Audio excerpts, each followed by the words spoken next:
And speaking of, and we move on to the third part, the coverage of topics for the semester. So what kinds of political systems are we tackling exactly, diba? Well, it's complicated. We can't just jump into political systems right away because we need to understand the theoretical assumptions of political history, right? That's the part that contributes to your academic edge. Because if you end up becoming a historical academic one day, you will be measured not only based on what you know, like dates, names, places, events, but on your ability to argue for why something did or did not happen, or why one perspective is more or less important than another. So, the entire first part of our course is dedicated to theorizing political history and introducing you to those kinds of debates. Of course, we can't really do a deep dive because we only have limited time, but at least you have like a gateway na medyo defined. So for part 1, theorizing political history, we're going to look at what political history is. So the first part is an introduction to political history, what it is, what new political history is, what perspectives help us understand political history from a historiographic standpoint, diba? And here are the coverage of topics for that. Okay. So in part 1, in module 2, so we're progressing from defining political history to framing the political narrative. And here we're going to be looking at a lot of different authors and a quick definition of their perspectives that help us understand how the field of political history has been formed in the past couple of decades. Another question is, how has the political been written about in the Philippine academe? So how have scholars and other dominant figures thought about and written about history? And what are the political implications of those narratives? Diba? That's what we're going to be tackling here. Kaya yung coverage natin ay, we have international models for framing political history and Philippine models for framing political history. Here, ang output natin ay we're gonna pick up certain tools and concepts that you might want to use later on in your papers or in your activities. Okay, so after those first 2 modules, we're gonna launch into part 2 of our course where we study the history of Philippine political systems.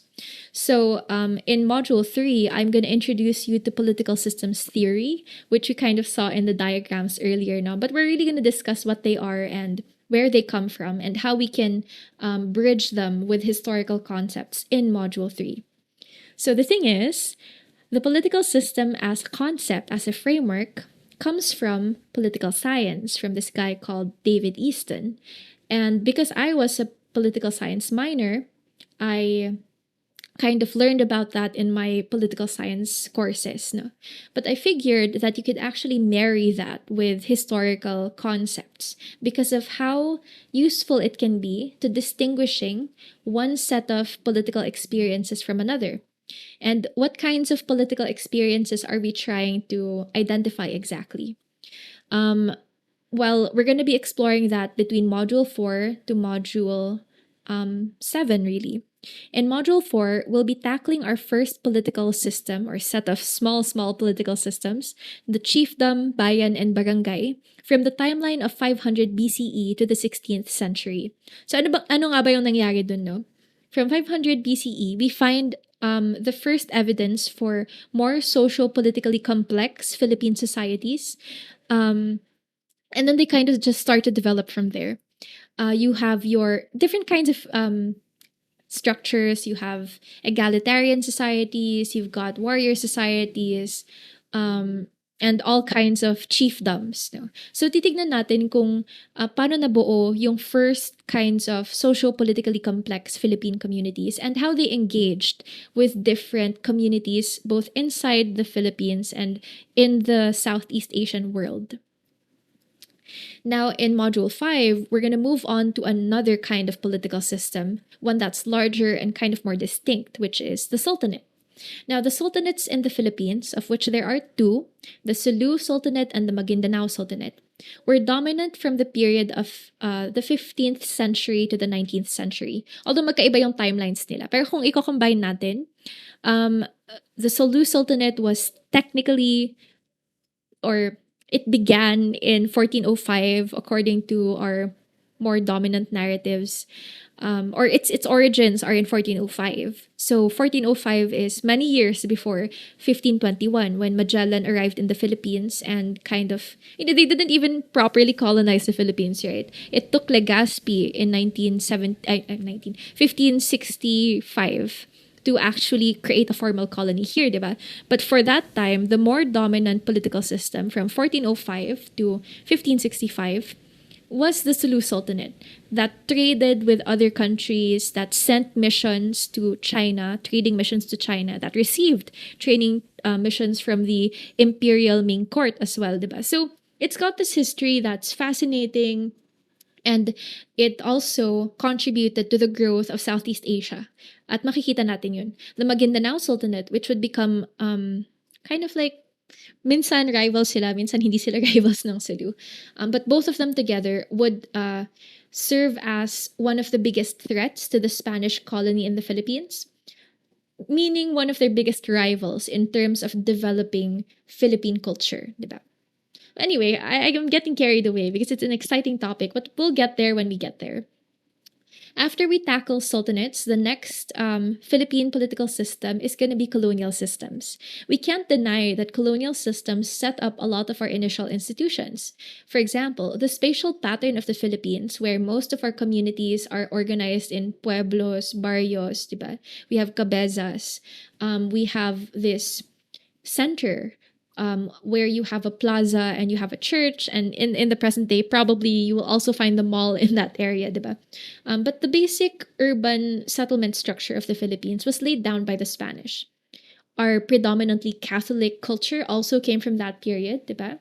Our educational culture kind of came from the Spanish, especially in the late period, and then was improved upon by the public education system introduced by the Americans, right? And of course, our democratic tradition is one that was developed from our experiences under US imperialism. So we can't deny that many of the state structures of the Philippines come from our colonial experience. This is why we're going to be tackling this more in depth in this course. And after that, the next kind of system to be tackled leads us into part 3 of the course, where we're looking at the Philippine Democratic Nation State, which is our, nakailan na ba tayo? Fifth political system. Tama ba? Wait lang. Chiefdoms, sultanates, colonial systems. Hindi, fourth lang pala. So our fourth political system is going to be the Philippine nation state. And in part 3, we're going to dedicate a majority, or the biggest section of our course, to understanding the politics and history of the Philippine nation state. So we're going to talk about the origins of the Philippine nation state.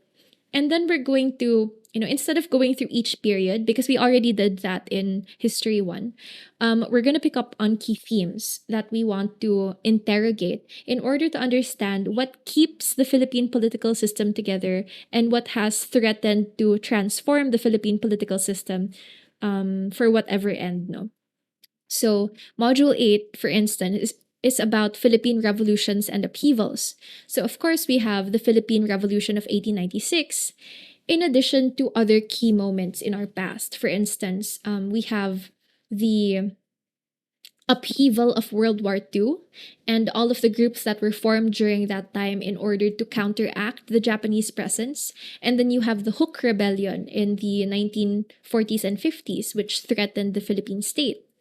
And then you have the communist insurgency, which began in 1969 with the formation of the New People's Army, right? So this is our time to really discuss these things and see how they have contributed to the experience of Philippine politics, both in the past and kind of in the present as well. So dito, magfo-focus tayo on readings or historiographies of revolution and upheaval to see how historians have tried to tackle these themes in our past. Now, our final module, Module 9, is going to be about the more formal aspect, not necessarily more formal in the sense na ito yung institutions in power, or these are the people who tend to be in the dominant seats of power, and these are the institutions that have been put up in the Philippines. And we're going to see what kinds of politics they've organized in the Philippines, no? Whether according to their own interests or according to the global contexts of the time and the whatever was happening in the Philippines, no? Basta. So I'll make the distinction later between formal and informal politics. But for now, what I can describe is how Module 9 tackles Philippine republics, elite politics, and mass movements as well. So, kumbaga, kung yung Philippine revolutions and upheavals ay threats to the stability of the system, right? And I'm talking about the Philippine Revolution as a threat to the stability of the system only because there was a stable colony and they wanted to create something new. So I don't mean stability as the thing we want to protect or attack, diba? It's just a statement of fact na the Philippine Revolution tried to transform life. And I guess that's what this is. Revolutions and upheavals were moments of transformation. They were turning points, ganyan. While Module 9 tackles what was happening before the turning points or what was happening within these kind of pockets of time where the Philippine nation was kind of stable, but it had its own internal issues. So that's all we can say for now, just to give you an introduction to those sorts of things now. So, our course learning outcomes are found here, but we'll discuss that during our synchronous session. Ito yung parang skills that we want to, or the objectives that we want to hit at the end of the semester. Okay, so what I can say is, from doing all of this, from moving from historiography to actual histories, our objectives are to train you in collecting primary and secondary sources, assessing the arguments of secondary sources, arguing for insights based on sources discussed in class. Kasi magkaiba yun, di ba? Pwedeng i-assess mo yung argument, ganyan. Tapos, tatanungin kita, so do you think that the Americans should have stayed in the Philippines and they would have contributed more to our development versus us being independent, di ba? When I ask you a question like that, you start to give me your insights based on the readings that you've learned or picked up in class. So, according to Reynaldo Ileto, or according to this author, I think that probably, and so on and so forth. You see the distinction there. So, we're collecting sources, breaking them down, and trying to learn what the arguments are. We're applying those readings in our own arguments, and then we're creating materials based on our learnings in history for academic and also non-academic audiences. So that's what we're trying to do in the course. Okay, winding down to the last thing, right? So this is the overview of course requirements. We're going to look at what requirements you have to take plus what grading scheme is going to be applied here. Okay, so we already looked at this earlier. We already know that we're doing blended model 2. No? And we already know what skills we're trying to collect. Collect primary sources, assess the arguments in the readings, apply our knowledge of those arguments in our own insights, and fourthly, create materials for academic and non-academic audiences. So, given that we want to do that, how do we get there? Diba? And this is where course requirements comes into play. So, our grading system is halved into class activities, examinations, our final project, and quizzes, plus a small pandemic bonus, right? So let's go through each one. Now, class activities are made up of various things, right? And I've kind of indicated here what skill is being associated with that activity. So, diba, ito yung skills natin, and ito yung activity. So learning guides, if you've been in my class before, you know about my learning guides. They're dedicated notes sheets where I give you key questions, and based on the key questions, you collect answers from our class materials. And we discuss those answers during our synchronous sessions. So we have learning guides, and these are a big part of structuring your learning plan. because I do know that a lot of people have trouble managing their own time, especially when we have asynchronous spacing. So having the learning guide gives you something to work on every time you sit down with some lessons. So at the end of the day, pag na-fill out nyo na yung learning guide, napanood nyo na yung lesson, you don't really need to come back to it until our next synchronous session, or our synchronous review. So we also have reflection papers. And the reflection papers, there will be 3 of them, one for each segment of the course, one for part 1, part 2, and part 3. No. So to process these readings, you're going to have a group assigned to you, or you can choose your group, or I'll assign you to a group depending on what you guys want. No. And then you will be reading the reflection paper, be reading together and reflecting on themes in that paper based on what we learned from module 1. Diba? Module 1, segment 1, theorizing political history. So, ayun, learning guides are kind of class activities. You submit them individually, but we work on them as a class. So actually, we provide some of the answers while we review para makita natin kung tama ba yung nalalagay nyo dun, or are you getting like off track na. So, this is a collective exercise. This is a group exercise. We also have recitations and learning lab, which are individual exercises or combined.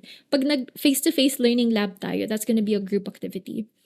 Anyway, students will be tasked to share arguments or insights in at least once per segment of the course. So what does this mean? Diba we have 3 parts. Part 1, theorizing political history. Part 2, history of Philippine political systems. And part 3, history of Philippine democracy. Diba? So those are 3 sections. And you have to engage in at least one section. So you can choose to do this. You have to engage in each section at least once. Meron tayong discussion boards which are uploaded to our VLE, and we also have face-to-face live sessions. So you can engage by asking and reciting or sharing your insights on our discussion board forum. Okay. And of course, in Learning Lab, if you're going to go to the face-to-face sessions, you will kind of be forced to interact by virtue of us being together, diba? So after that, kaya ito, yung face-to-face learning lab, which will happen between 12, 14, 19, 21 pala. During this time, we'll be exploring primary and secondary sources on Philippine sultanates in order to create light public history materials on the topic. Students working online will have an equivalent activity, and we'll try to set it up so they can work with us while we're in the classroom. Okay, so all of that composes 25% of your grade. Examinations compose 30% of your grade. So these are essay-type assessments that really look at your argumentative ability in tracing change and continuity in the development of Philippine political system. So, are you able to apply historiographic perspectives? Are you able to pick up details from the course lecture? And are you able to argue in favor of the questions, or argue in order to answer the questions that I ask you when it comes to the exams? Those are the things that we're trying to do here. We're trying to make you more articulate, more able to explain certain concepts in a paper. Because at the end of the day, what do academics do but write papers, diba? So after that, we're going to do the final project at the very end of the semester. So there are 2 options for the final project, which will be done in groups. No. And there will be a special theme section of the course. Well, special themes, there are special themes for each section. So you're going to choose a special theme, and then you're going to decide whether to work on a video or live presentation or an analytic paper. The rubrics for both options will be uploaded to the course site. No? So as early as our first couple of weeks, I would encourage you to start thinking about what you want to write on, or what you want to do your project on. So finally, we have quizzes. Now, quizzes are assessments designed to help with the retention of key concepts. So actually, our quizzes are things you can take multiple times. So they're really more to train you to associate terms with their definitions. So they can be taken as many times as you need to review until their closing dates. So we cut out a bit of our quizzes, a 3% part of our quizzes. to be allocated for our pandemic bonus, which is a blanket bonus awarded to each student for honest performance during the semester, and because you will have to deal with all of the difficulties of transitioning to face class. So, I think it's a small token of gratitude for your patience. But, whenever someone is found of intellectual dishonesty, the pandemic bonus is automatically taken away from your grade. So you have to be careful with that. Okay, so here's our course grading system, which is also available in our syllabus if you're trying to track your grades. Ayan. And that's it for our first lecture, which is our course overview. Again, what did we talk about in this course overview? No? We looked at the role of political history in the Philippines and why we have to study it. We looked at what political history is. We looked at the coverage of topics for the semester. And then we tried to give ourselves familiarity with the course approach and the requirements that we need to finish in order to pass the course. No? So now, what do we do? So, thank you so much for sitting through this lecture with me. The next things that you have to do, if you haven't done them yet, are look at the learning guide and look at the key questions so that you know what to pay attention to in the next couple of video lectures. Answer the student introduction forum. Answer the remote learning capacity survey so I know how to adjust to the class, right? And upload your Form 5. Another thing you're going to want to definitely do is read the syllabus for rules on academic honesty. So let's just open that up quickly here. No. So our syllabus has a section on intellectual honesty down here. Yeah. So read the class rules so that you know how to get in touch with me when you need an extension and what you have to be careful of in terms of intellectual honesty. We also have notes on citation style here. So just read the entire syllabus. We'll go over it when we have our synchronous session. But basically, everything I discussed here is also in the syllabus. Another important tool that I encourage you to use for this course is our task list and class schedule. So the task list and class schedule shows us when our synchronous sessions are and when our asynchronous sessions are, and when our face-to-face sessions are as well.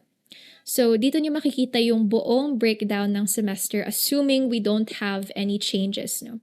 So once you're done, just to help you keep track of your materials, if you are done with the activities affiliated with each module, I would encourage you to tag them as done.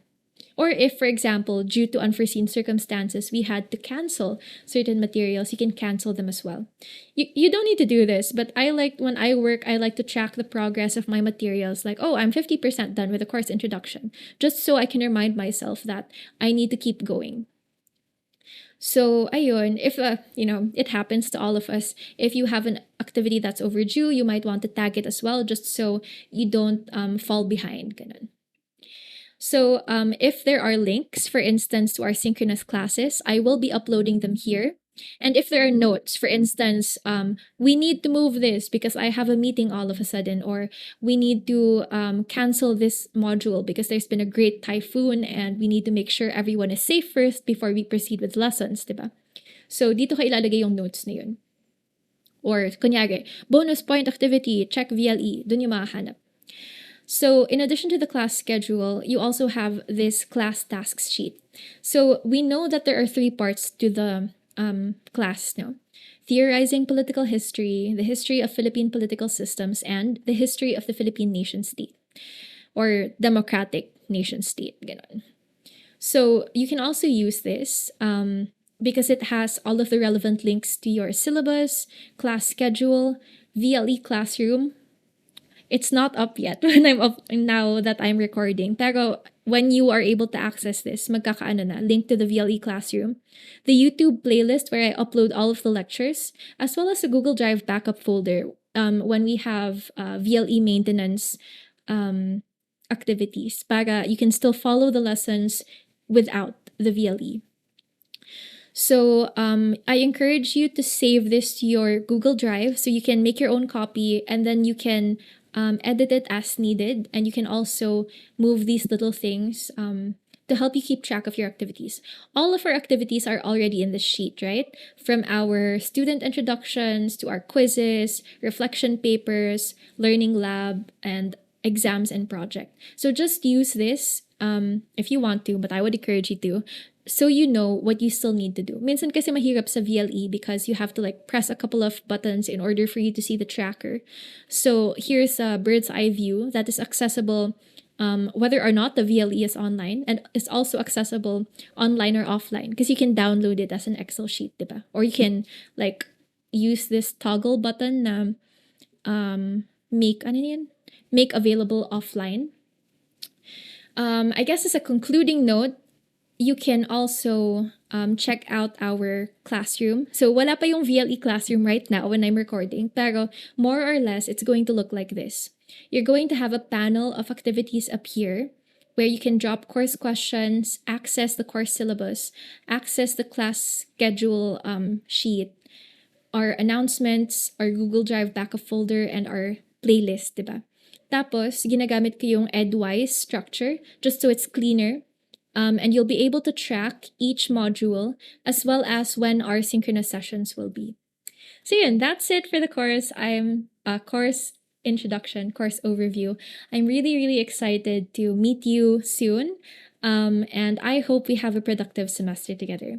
That's it for today. Thank you so much. Once again, my name is Jeriah Gray, and I'm your instructor for this course. Bye-bye.